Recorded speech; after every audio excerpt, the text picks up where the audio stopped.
माँ, हाँ? मैं खेत में पानी खोल कर आता हूँ। अरे टॉर्च तो लेता जा बेटा, रात का समय है। ऊंचे रबर के जूते पहन कर जा। अरे माँ, मैं यूं गया और यूं आया।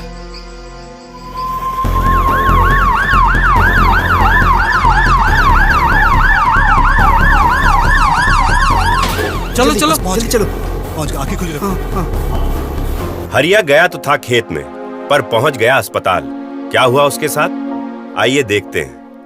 हरिया ने अपनी माँ की बात नहीं मानी। वो खेत में बिना टॉर्च, बिना दस्ताने और जूतों के सिर्फ चप्पल पहन के चला गया।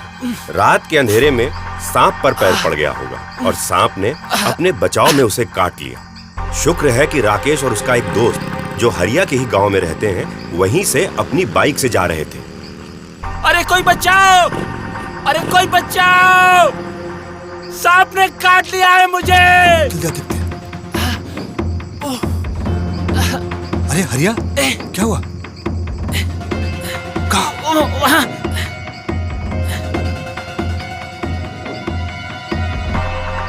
राकेश ने सांप को टॉर्च से देख लिया।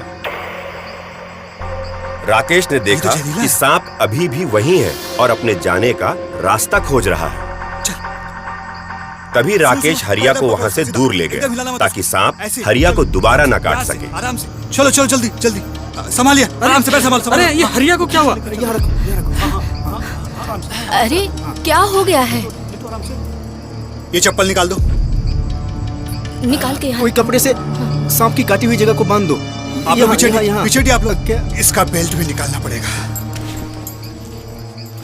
राकेश भैया, जख्म को ब्लेड से काट दो ताकि सांप का जहर शरीर से बाहर निकल जाए। अरे राकेश, खून चूसकर सांप का जहर बाहर निकालने की कोशिश करो। मैं जड़ी बूटी पीस कर लाऊं क्या? अरे हरिया को लेकर झाड़ फूक वाले के पास चलो। हाँ ले चलो। बिल्कुल नहीं। क्यों? बिल्कुल नहीं, ये सब करने से कोई फायदा नहीं होगा, बल्कि बात बिगड़ जाएगी। सांप काटने का इलाज सिर्फ अस्पताल में ही हो सकता है। हमें इस वक्त हरिया को सिर्फ अस्पताल लेकर जाना चाहिए। आप एम्बुलेंस बुलाइए। हाँ ठीक है। फोन करो।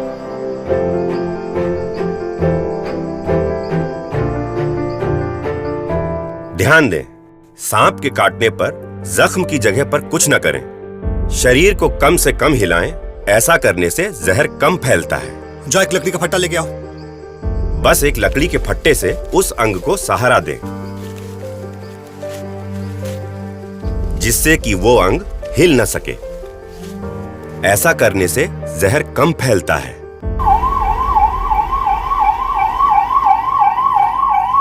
राकेश ने बिल्कुल सही किया। लोगों की बात नहीं मानी और हरिया को अस्पताल ले आए।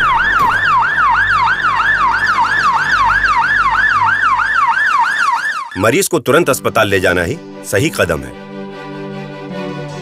सांपों के जहर को एंटी स्नेक वेनम इंजेक्शन खून में मिलकर खत्म कर देता है और इससे मरीज की जान बच सकती है। ये एंटी वेनम इंजेक्शन अस्पतालों में मिलता है। पर देखिए, बात यहीं खत्म नहीं होती है। सांपों के बारे में भी कुछ जान लीजिए। भारत में सैकड़ों किस्म के सांप होते हैं और उनमें से कुछ ही सांप जहरीले होते हैं,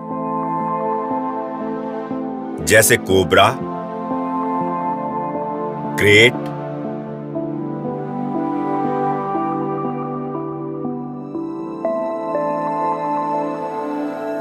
saw scaled viper, Russell's wiper इत्यादि। हम सभी को ध्यान देना है कि सांप से हमारा सामना कम से कम हो, और इसके लिए क्या क्या सावधानियां हमें रखनी है, आइए देखते हैं। सांप चूहों के पीछे पीछे अक्सर घर में आ जाते हैं, इसीलिए चूहों के घर में घुसने के रास्ते बंद करें और बिल को तुरंत भर दें। इसी तरह मुर्गे मुर्गियों को घर से दूरी पर रखें।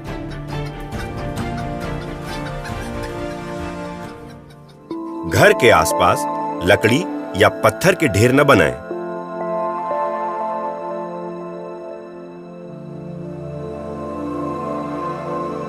ढेर हैं तो वहां सावधानी से जाएं।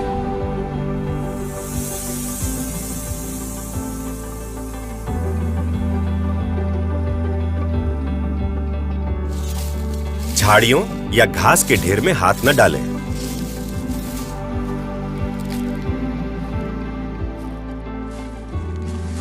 रास्तों से पत्ते हटाएं और उन्हें साफ रखें। बरसात और बाढ़ आने पर सांप अपने बिल से बाहर निकल आते हैं। सावधान रहें।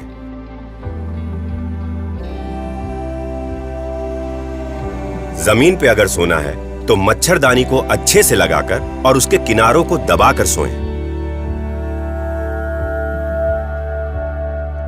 ट्रेकिंग करते वक्त ऊंचे जूते पहनें। सावधानी से देखते हुए पत्थरों पर ही चलें, क्योंकि पत्थरों के बीच में सांप छिपे हो सकते हैं।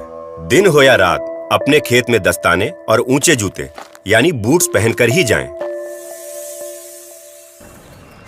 सांप के सामने आते ही हम घबरा जाते हैं। हम कुछ सोच नहीं पाते, तो सबसे पहले घबराएं नहीं और शांत रहें।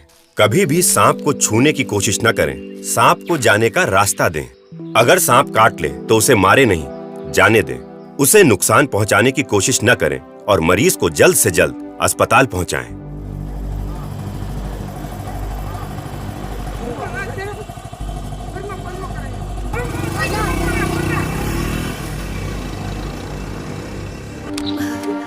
डॉक्टर साहब, हमारा हरिया ठीक तो हो जाएगा ना? हरिया तो कैसा है, बताइए ना डॉक्टर साहब। अरे बिल्कुल ठीक हो जाएगा माता जी। बस। अस्पताल में सांप के जहर का इलाज होता है। मेरा बेटा बच गया। और माता जी, आज के बाद ना ये टॉर्च और गमबूट्स यानी कि रबर के ऊंचे वाले जूते पहनकर ही खेत में जाएगा। क्यों हरिया? जी। शुक्र है राकेश को सांप से संबंधित सारी जानकारियां थी।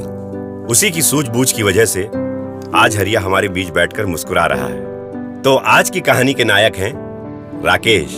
आप भी सांप से संबंधित इन जानकारियों को लोगों तक पहुंचाएं और ऐसी ही किसी कहानी के हीरो बन जाएं।